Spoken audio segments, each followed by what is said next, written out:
Hello, my name is Catherine Morris, Director of Public Programs at the Isabella Stewart Gardner Museum. We want to welcome you to the larger conversation, Museums and Art Activism. And today, we're going to be hearing from a group of wonderful and talented Black and Brown artists, creatives, and activists discussing how they envision the role of art museums and conversations taking place at the intersection of social justice and the arts. The Larger Conversation is a gutsy and innovative conversational series that connects current social, cultural, and global issues with themes including current exhibitions and our founder, Isabella Stewart Gardner's story and collection. The Larger Conversation explores themes that are a part of our current exhibition, Boston's Apollo, Thomas McKellar and John Singer Sargent, currently opening or open until October 12, 2020. Before we get started, we want to state our native land acknowledgement because it's really important to us. So, although we are virtual today, we would like to acknowledge that the land in which the Isabella Stewart Gardner sits is the traditional territory of the Massachusetts people. And we would like to pay our respects to leaders, elders, past, present, and emerging. So before we get started with the questions, I'd like to ask all the panelists to introduce themselves. I am Lamerchi Frazier, fiber artist, public artist, historian and poet, director of education for the Museum of African American History, in addition to being an artist, but an artist first. As a creative, I am very happy to be considered to be in this conversation with other artists who reflect the mirror of African descended people. Hi, my name is Tori Bullock. I am a actor, performer, educator, creative, statue taker downer, and overall just lover of Boston. Yeah, I have an extreme focus on creating work that gets people to talk to each other. Hi folks, I'm Chanel Thurgo. I'm an independent artist, educator, and consultant. I would say that my work centers having discussions around existential questions, culture, and honoring the beauty and integrity of Black and Brown people. Hi everyone, I'm Golden. My pronouns are they, them. I'm a photographer, poet, and performance artist. And I guess my title is that I'm a City of Boston artist in residence. Beautiful. Thank you all for your introductions. Y'all are lovely. Thank you for having me. Yeah, thank you. Awesome. Cool. So to kick this off, this is to anyone. What does social change within the arts mean to you? And how have art museums influenced and shaped your understanding of what that personal definition is? Yeah, I think for me, social change in the arts really looks like everyone having the space to be seen, heard, and thrive simultaneously. And the ways in which interacting with museums really impacted that for me is my interactions with museums have radicalized me, mostly because they were the spaces filled with art where I didn't see myself. I didn't see myself on the walls. I didn't see myself in the staff. I didn't see myself as I looked around museums. When I started to go to them as a teenager, I was just like, whoa, this is supposed to be a place where all the wonderful art things are. And it's weird to me to not see anyone that looks like me or my family members or people in my neighborhood in these spaces. So I'd say in that way, like my interactions with museums have allowed me to be super critical, observant, and vocal about all of the ways that I see people being left out and the ways that that needs to be changed. So I was going back to what Chanel was saying in the beginning about how like arts can be, like museums, I think that within the arts, how they can best, I guess, create a social change is like by democratizing their power, by like having it accessible to everyone, and then having the same I guess, like opportunity to make and create in that same field. And obviously we know that is something that is not really true in today because of the different ways different people, I guess like majority white, wealthier, middle class individuals have access to museums at different access points by whether jobs or even just like getting into the museum. As we know, many museums are, you know, not affordable to people. If like that $20, people think it's just $20, but $20 can be between you and a meal, right? You and a bill. So I think those are all like real, I guess, barriers between people who have access to the art and to, I guess, museums in general. But I think this question always brings me back to how I think about art and social change as two different links, because I think that art can be a product or a catalyst for social change. But I guess like art in and of itself innately isn't, I guess, social change, because I think that it has to, I guess, be within a context or a conversation, and they have to be, it can't be passive, it has to be very intentional about how it's engaging in that conversation. And I think social change naturally happens outside of these environments because I guess as you see, art isn't created in a vacuum. Art is created in an environment, and I think that people can choose to be a part of that conversation. But I think that art, I guess, contextualizes or complicates, or I guess has a conversation with what is going on. But I think that it's more like, I think that the art that I'm drawn to directly, I guess, passes that like passive barrier. And I think that that's where you see, I guess, like some of the artworks, like look at like different Black art. Like I always think about the Black arts movement in particular, about how when individuals like, you know, this is what this art is meant to do, right? It's meant to have a conversation and to push a narrative forward. Like we think about Amir Baraka, in the Black arts movement, like literally speaking to these narratives, but also being in direct conversation with different, I guess, Black theorists and Black historians. Like these, like I think that people also forget that like Black artists are also within a social, I know, family or community. Like many people, like artists were having conversations with activists, having conversations with community organizers, and that's where this art comes from. And I think that that's where we think about, I guess, like a social change art practice. But I think that that has to be intentional and also being like used to stand in that truth. I appreciate that. I definitely think that you know, art can imitate life, and that it has to be it has to emerge out of several conditions for it to be, you know, validated or mean something to people or speak to the times. Tori, Yeah. any thoughts? Yeah, How do you define it? absolutely. I mean, for me, social change within the arts is just constantly the ability to critique, the ability to look at stuff and say, this doesn't fit, this isn't working for me. And it's that questioning that is one of the most kind of important pieces of change in the arts, because it kind of informs what needs to happen here to kind of make the soil ready for the change that we want to bring into this place right now. And the way museums have kind of informed that for me is really the art of critique, the art of walking into a space and saying, what is wrong here? What don't I like? What needs to be fixed? How does it make me feel? And to kind of, since I was a kid being brought to these museums and learning how to do that, it was kind of only natural for me to turn that outwards and look at the rest of the world that way.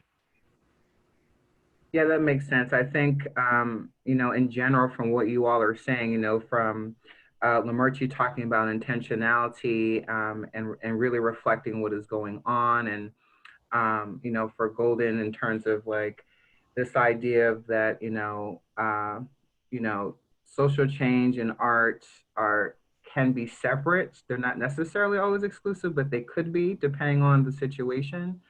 And that, you know, in general, we can take it for granted, or certain classes of people can take it for granted about, you know, access to museums is kind of a ride or die decision depending on the community that you come from and what your socioeconomic status is. But also to the point of what Tori's saying in general, like, you know, when you walk into a museum, you know, radical critique is what art is. and the people that are viewing it. And museums in general and society in general has to be open to that because it's one's own opinion. Art in general, unlike any other industry or any other form or practice, is the one that's most subjective, and it's one that's personal and it's individualized.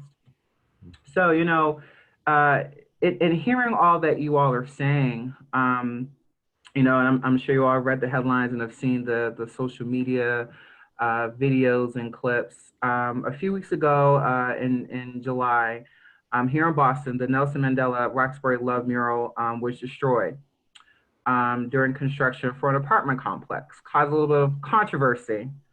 The mural was painted in 2014 by Ricardo Gomez and Thomas Quest Burns, which became a point of community pride in Roxbury and spoke to the history of Mandela's visit to Boston in 1990.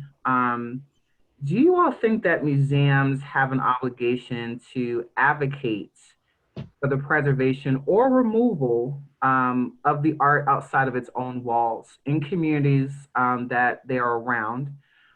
Or is it the role of local government to do that? I think some great points are brought up, and I think that it's the stress on the fact that, like, one thing that I always go back to is just like museums aren't like, it's not just a building, right? It's not just a building. I feel like they become institutions when they forget that these museums are part of communities, right? Like like when you are hired by a museum, I think you have to go through this process of realizing that you are being initiated into a community action. Like you are like that spot is a place where people go to, I guess, like there are some first times where people, like museums are connected to libraries, connected to bookstores. Also, like museums are educational tools. Think about how like some people grow up going to museums with their families, right? Like these are sites of large gatherings and community gatherings. And I think that people need to understand that like the museums hold a social, I guess, like a social conversation with the community. I think that one thing that I think that the point right here that I really agree with is that, like, yes, it's not their responsibility, but if they want to participate in the community as an active participant, then you would be called to the responsibility of the community of what their needs are, right? And so to wake up and see that the Roxbury that mural was like taken down, that it was taken down without any conversation with the community, without any conversation with the people who walk by that mural every day, is the real problem here, right? And that the fact that those individuals, the city individuals, the individuals who participate in this conversation, like think about arts and culture, thinking about the museums that make up those radius of communities, right? I think that yes, they hold I think that if they are saying that they want to be community participants, that they have to be active. And being active means speaking up when it's uncomfortable for you. I think that people need to think about like and I think that it was very interesting for me to be like an artist in resident and be like, how did y'all not know this is happening, right? Like, how did y'all not think to have a conversation with Roxbury residents? It just was really just like startling to me that right, like that history was erased. But when we have conversations about Columbus statues, when we have conversations about different white Confederate statues around the country, people are up in arms around indigenous people whose land this is, Black people who have been enslaved and chatteled, who have faced the deficits of what those histories actually are saying to take them down. Then we have a pushback. Then we have questioning. Then we have this, I guess, these like hearings on a system that we have already said doesn't work for us, and we have already said that is divisive, and also is it's a symbol of power, literally sitting on someone's land and saying, who's going to touch me, who's going to move me, who's ever going to question my belonging here. And I think that is where I think that museums, I always believe, I don't think it's radical to ask museums to be more participating, because because they want the benefits of saying that they are community participants, right? They thrive on saying that we are the site of change. Come to look at this exhibition, and we are pushing this envelope forward, right? And I think that there's this like I guess this give and take, or this I call a passiveness towards wanting to be an actual community member, because you wouldn't be able to run away from these conversations if you really valued the people and not just the dollars coming into your institution, right? And I think for me, that's what leaves me on the fence, actually, because there's no denying that a cosign from an art institution or a museum holds power, good, bad, or indifferent. We know an art institution's cosign is powerful.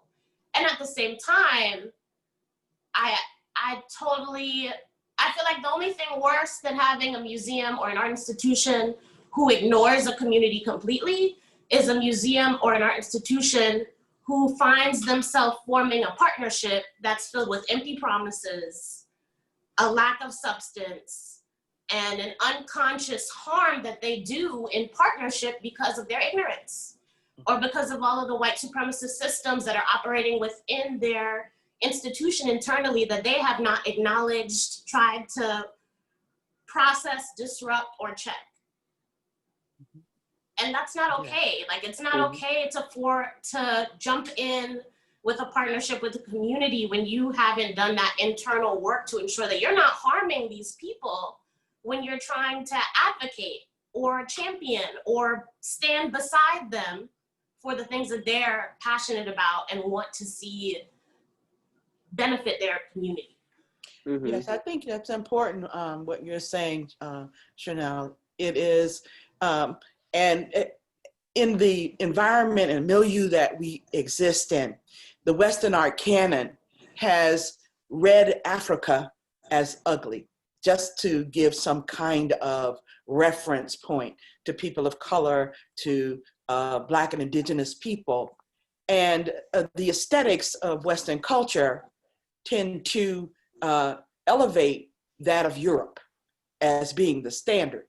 And so if this paradigm between ugly and the beautiful and a continuum is not like toppled and reversed, if you will, and or looked at as some portion in the middle in the honor of all people and the honor of the beauty and aesthetics of all people being important, then those institutions who represent Western culture tend to say things that are injurious because of the paradigm they exist in.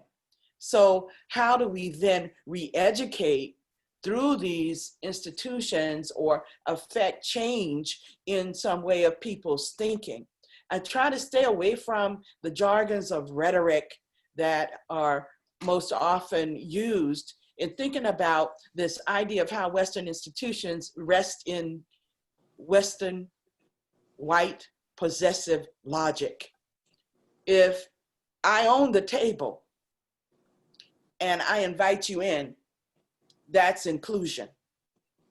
But how about if I jointly own the table, I am in the planning stage of what's going to be presented at the table, and I'm not at the end of invitation, suddenly inserting me?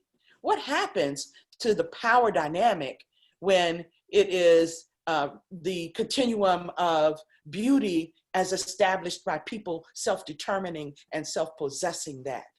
So the power dynamic does get influenced when you have institutions that are not, I think, rightly based and foundationally, as the society does reflect that hierarchy that we have to deal with all the time. So those kinds of intentionalities and stories that have significance across time often don't get delivered or be honored within that realm. So thank you, Chanel. I definitely can see exactly what you all are talking about. And Lamerchi, you were beginning to touch on in terms of some of the entry points, for things to change, where institutions, museums, cultural institutions can start to shift. This is not necessarily part of the original set of questions, but Golden brought up this interesting thing about a community initiation, and I'd be curious to hear. And I'm gonna start with you, Tori, about what should the community initiation look like for museums and cultural institutions, in terms of their role, whether it's a responsibility or just creating space. What should that community initiation look like, particularly here in Boston? I think if there's going to be ever be any type of initiation process, for me personally, it just needs to include time, lots and lots and lots of time where people are showing their true reasons for wanting to be in these communities, for wanting to collaborate. From my personal experience, I've been in Boston my entire life, and I have felt like a piece of data my entire life, my entire artistic experience here. I need to fit into a box that they can check off and say, we have served this type of person and we are doing great and we are great people. Any collaboration that happens with a museum or any institution in these real communities that we're talking about, for me, it has to start with are you really doing this for the real right reasons? Or are you just trying to stay popping because the world has changed and now we need to be talking about race stuff? So you're trying to get into the side of these communities real quick that you never showed any interest in. For me, I just need them to invest a lot of time to learn about these communities. I agree. Long-term investment is key. If you're looking for a photo op to put up with your marketing team next week, don't show up to a community event. If you want a token Black artist that you can promote for a month or two, that's not a real partnership. Like, I think the awkward thing is institutions are run on these timelines that don't complement real life in the neighborhood. So there's always gonna be that clashing of, well, marketing needs this and the grant writer needs this, and we need to have X amount of programs performed by the education department by this time. And all of those metrics are great when you think about the ecosystem of managing an institution, but that's not what the people of a community, A, understand, or B, care about. So then it becomes, again, that question of like, what do you value? Who is your audience and what do you owe those people? And that is the thing that dictates your steps. And as Tori mentioned, that takes time. That doesn't happen in a week, in a couple months, in a year. Substantive relationships take a while. I mean, it takes you 4 years to graduate high school. If we're thinking about standards of education and the expected like expertise and relationship you're supposed to have formed through networking and all that other stuff, like, it's not something that happens tomorrow. This question makes me think about, I don't know if you all saw what happened with the Whitney Museum and how they acquired, I guess, a lot of Black artists' works after, I can't think, it's called Black, so basically someone created during the pandemic, I guess a couple months back, created like an art auction, and they were like selling prints for like $100 to basically donate all this money towards like a fund. And so it was supposed to go directly for like, it was like some type of fund, either directly helping individuals around like Black Lives Matter. Like it was either like giving money to a fund that was like getting protesters out of jail, or was something about like direct aid. And so the Whitney Museum, I guess, used that, I guess, like art auction or fund or selling, and they bought a lot of individuals' works for a cheaper price than what they would be, I guess, for wholesale. So they decided to, I guess, like create an exhibition. And so about like, it was like a week ago, they emailed all the individuals and said, hi, we've acquired your artwork. We're going to put on the exhibition, just want to let you know, and then we're looking for this amount of information from you. And the artists basically went on Twitter and were just like, some of the artists went on Twitter, were like, this is unfair, like this is like a cheap tactic to not, I guess, like really utilize the amount of money you have. And so I think that this question makes you think about that, because it really does start from a ground up or top down aspect. I think it is everywhere. Like we have to like change acquisitions, the way museums think about I guess acquiring art, the preservation, the return of art. Like the thing about museums have some of the largest, I guess, histories of indigenous and think about just like the countries in Africa, how many countries in Africa have been robbed of their histories. Like in some of the countries have to like pay governments or pay individual or museums to get access to history that is theirs. And I think that it really does start with a reframing of the way we hire, the way we think about, the way we assign money to artwork, and how we're thinking about this, right? I think that it also makes me think about, I think that museums are going to have to really invest in artists and not what is going to sell or what is going to circulate. Like if you're investing in a conversation, all art doesn't sell, but I think that it's important that if you're going to be in a community to uplift the artworks that are being created in that community. Like we all know tons of amazing Bostonians who are creating amazing art right now. But if we look at most of the museums, how many are giving the solo shows or the group shows or the space to just exhibit their art? It has to be this sort of kind of like commodification for a selling or for a viewership.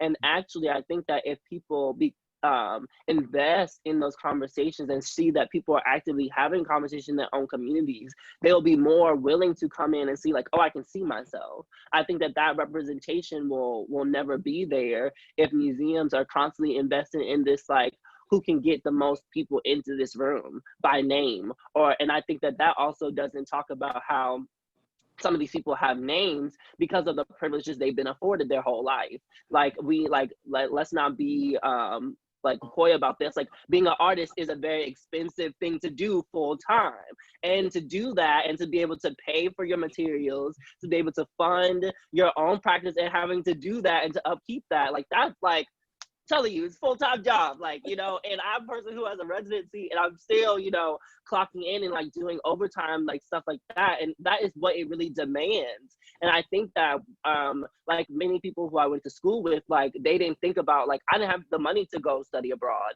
because I had to be there and to work my job and to get my money so I could afford to be there. So let's talk about these like intricacies of how like I think about that starting line is like, I think a lot of people have the privileges of being artists. I think that people don't talk about that. And like a lot of white people, white, I guess like rich middle class individuals can have like these lineages, like you see these, I guess like their mother, their uncle, their grandfather was an artist and then they pass it down. And it's like, no, my mom has worked at Kmart her whole life and has been a grocery store manager, and that's what she could afford. And like this was kind of a breaking the mold of me being an artist, because that is not a luxury that people could afford to do, I guess, full time. And I think about all these things as connected, because like these are really deep community, and like I'm thinking about Black people in particular, how like Black people have been left out of the archive. Right? Like when we look at these, and when I go to the museum, I think that it's all connected about how like these people aren't seen in the archive because they, like many white people, didn't feel like these, I guess, everyday images. I think that most of us think about, like I first think about the first image I saw was a photo album. You know, my grandfather used to take pictures of us, and like I think going back and looking at that is important, because I feel like they don't deem that as fine art or deem that as acceptable to be on a museum wall, because it doesn't talk to whiteness. It doesn't talk into a universal experience, because that experience is very Black and very like mundane. And I think that those are some of the most beautiful images that I go back to. And I would say, and I think that I always want to push that forward, because it's like, that's how you bring community in. Like art is talking to everything in the environment. And if we can't ever get past those, I guess, like hierarchies, we're never going to ever see those things show up. Yeah, no, I definitely agree. And you know, there's this notion now, and I can't remember the lady's name, but this is a Black woman who is trying to change a narrative about when we talk about art in terms of how whiteness is preserved. It always starts with a white canvas, not a Black one. And imagine if we started with art in terms of teaching people how to do art on a canvas. Imagine if it was a Black canvas.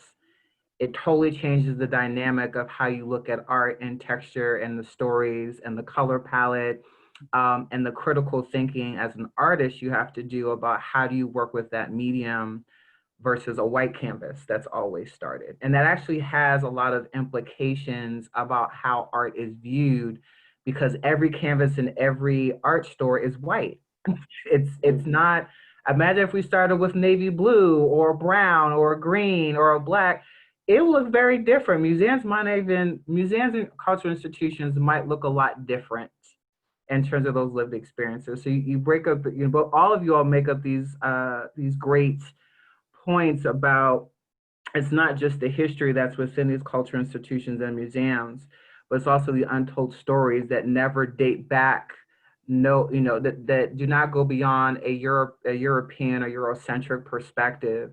It never acknowledges the very beginning of how it all got started, which would change the overall experience, I think, for museums internally, leadership, staff-wise, but also how the community responds to actually knowing or being more informed about the histories beyond what that museum is trying to preserve. So, with that being said, though, I do have one final question, and I think, you all have answered different ways and tactics that it is my hope that through this conversation that art museums and cultural institutions really take to heart, that you're hearing it from people who have been inside your spaces, who have gone through your processes, who have dealt with kind of internal injustices and are still able to produce or create new work. Right, that's a lot of pressure.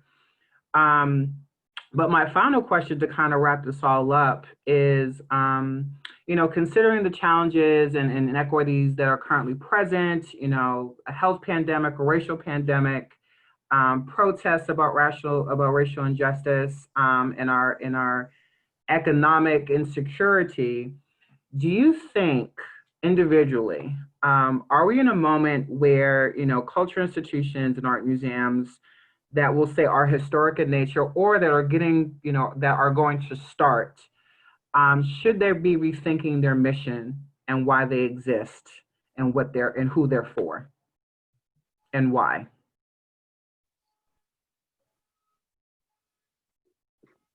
I think absolutely. I guess I can go, even though I think yes. And I think that I wanted to talk about this before, and I'm glad we got back to this point because I was thinking about this. I don't know if anyone read, Kimberly Drew just wrote an article in Vanity Fair, and it's about like what is the role of museums, or like museums in 2020, or what should museums look like? And I think one person, I could, like the last paragraph, I can't remember their name, but they mentioned like they believe in a future where museums are obsolete or not needed.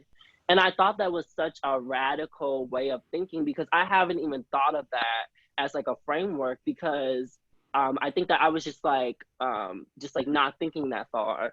And I think that it brings up a great point, because I think that if institutions start thinking about, and this is because I'm like really into language as a poet, I think the language is important to talk about here. Is like, what were museums created to do, right?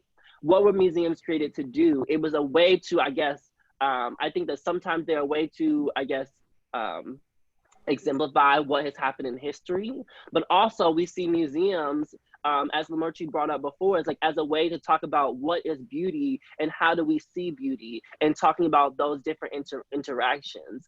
And I think that if the museums were first created, like if we look back about, I think that this would be an individual assessment, is if the museum was created to keep some people out and keep a certain status quo of ideas of what is fine art, what is good, what is like worth saving, in this way that people don't have access with, we have to imagine a world where that is not possible, because it's only going to revert the same hierarchies that we're seeing actualized in our society, right? And I think that the way they're thinking is like there's a different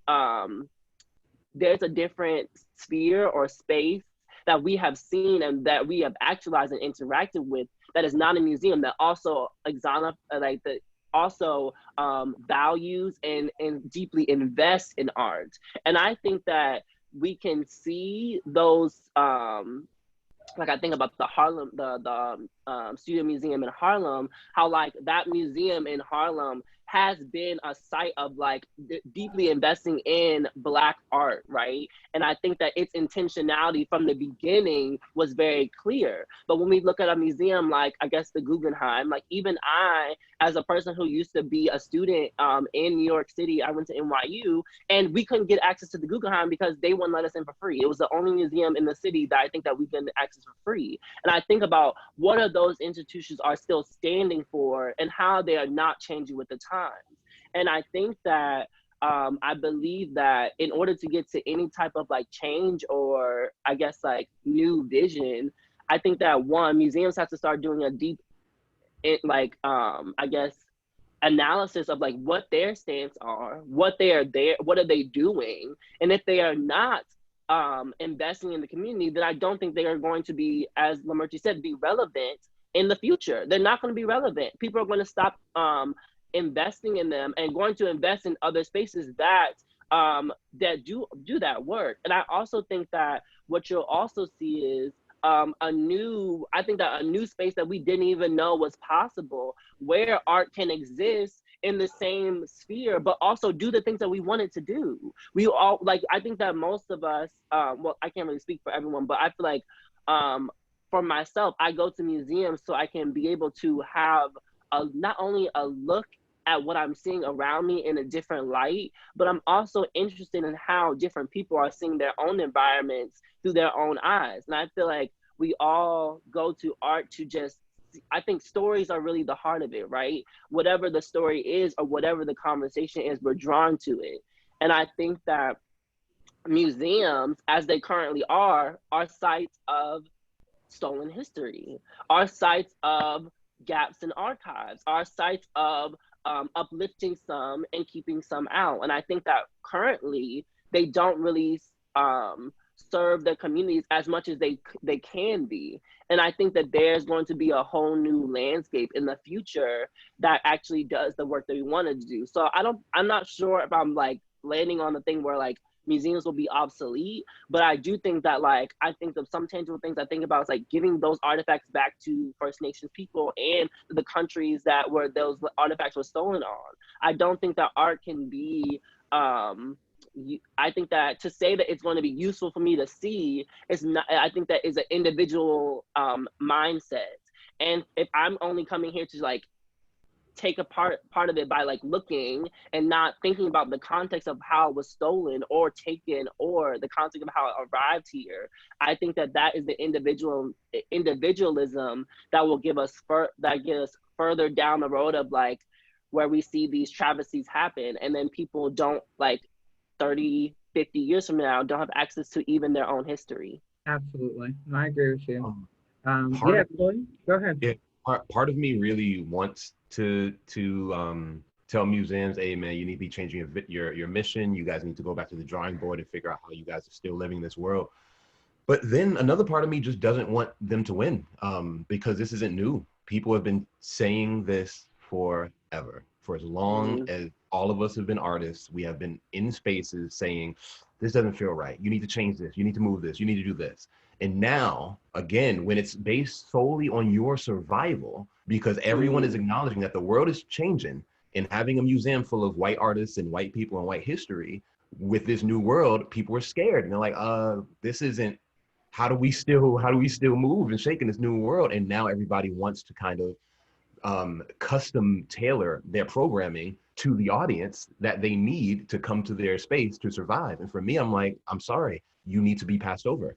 If you didn't think that racial equality, if you didn't think that having Black artists and Black programming in your space was important for the past 50, 100, 200 years, I don't want you to think it's important now that grants are attached. So, I mean, I think if it's truly authentic to them, and there are people in these organizations who have been shunned when they brought this up, if they really want to, if the leadership wants to listen to them now and give them the space, then I think great if it's already in your space. But what I've been feeling and seeing is a lot of these organizations are running out and grabbing as many Black people as they can to kind of rework their system. And it's like, nah, I feel you've kind of already set your table. I agree with you, Tori and Golden, in everything that you said. And I just want to say that I love all of you and what this conversation is generating and the genius of bringing this conversation forward. Thank you, Kat, for that. But in thinking about a movie I had seen called The Time Machine, there was a moment in that movie when the person who had created the time machine goes to the Metropolitan Museum of Art. And there's a hologram that is a Black man who was a leading docent. And when he returned again to this space of the Met, this hologram had been broken and discarded into the basement. And it was acted in a jerky fashion to tell the story. And what it reminded me of is that how important, as Golden has said, language is, and how up to date we need to be with respect to what language means, what is the meaning that people are putting into the words that are being said about a situation and its description, its power to deliver. And what was interesting about that hologram, it had no more power to deliver in its jerky actions. And if we can see into a future of what museums need to constantly review, if anything, is the mission if they are going to survive. So I loved the question, but however, I'm not seeing museums in the space of not creating spaces where people have to continuously code switch to be in that space, to react in that space, to be okay in that space, to look at the incident of the children going into the MFA from the Davis Academy and them being watched, how uncomfortable that must be. How uncomfortable it is to have to change your vocabulary when you go into a space like that, to not be ridiculed. So until the missions evolve in those places that encompass the language and the reflection of communication of everyone, it's a done deal. Demise is happening, and we see it right in front of our eyes. Yeah, I agree. Chanel, final thought? Ooh, No wow, pressure cooker. After all that great stuff that just got spewed out, man. Yeah, I think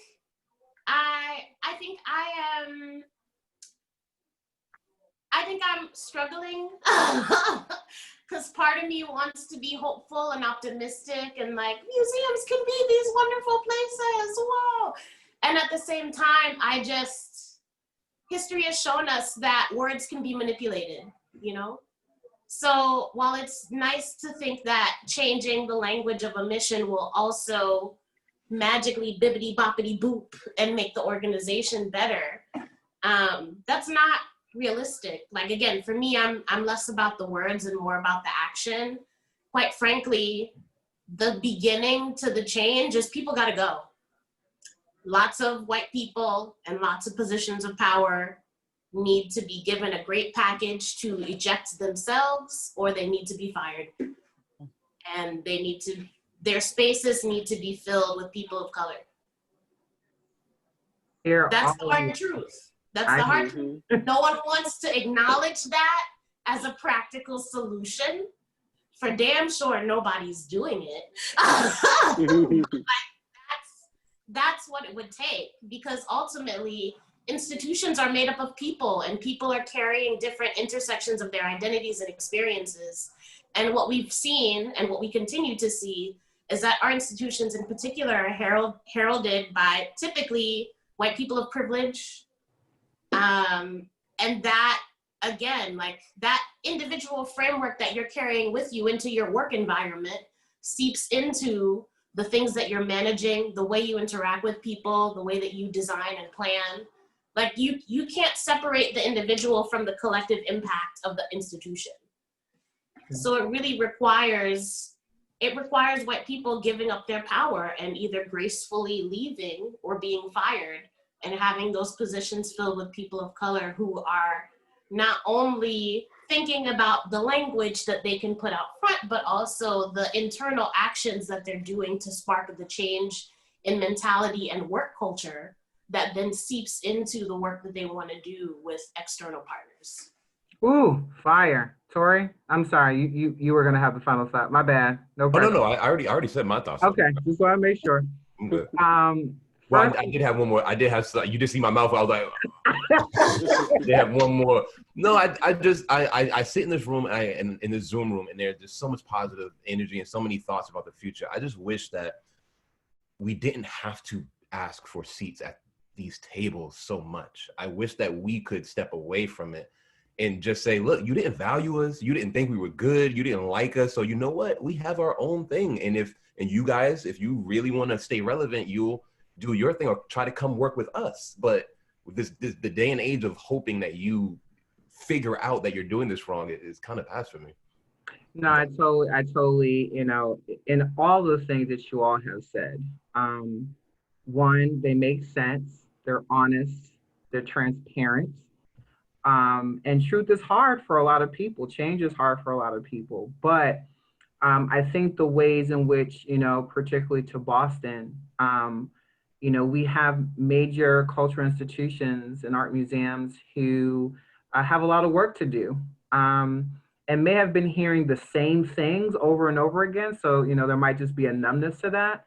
But I think the ways in which you all have expressed a different reality, a new future, is gonna prove or disprove the test of time about cultural institutions and art museums really wanting to change. But no, that means calluses have to be in your hands. The way you use your brain power is gonna have to be much different.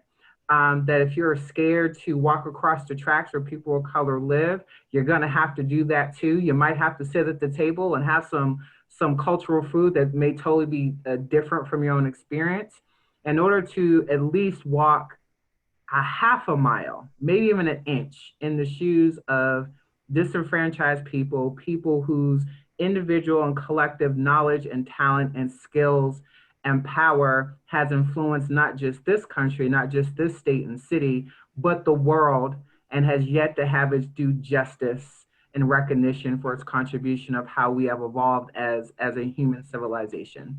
So I want to thank all of you all for being yourselves, because that's all we can ask you to do in this space. And that the work that you're doing in your own artistic practices continues to disrupt, continues to bend the rules, break barriers, even cause our own communities to think differently and respond differently, and have a plan and execute, and continue to hold folks accountable, even in our own exhaustion and tiredness in our daily lives. So I just want to thank all of you all for being a part of this conversation. Thank you to Lamerchi and Tori and Golden and Chanel. You all are rock stars. And thank you to the audience for listening to this conversation. Again, my name is Catherine Morris, Director of Public Programs for the Isabella Stewart Gardner Museum. And we have concluded our conversation, the larger conversation around museums and art activism. So thank you.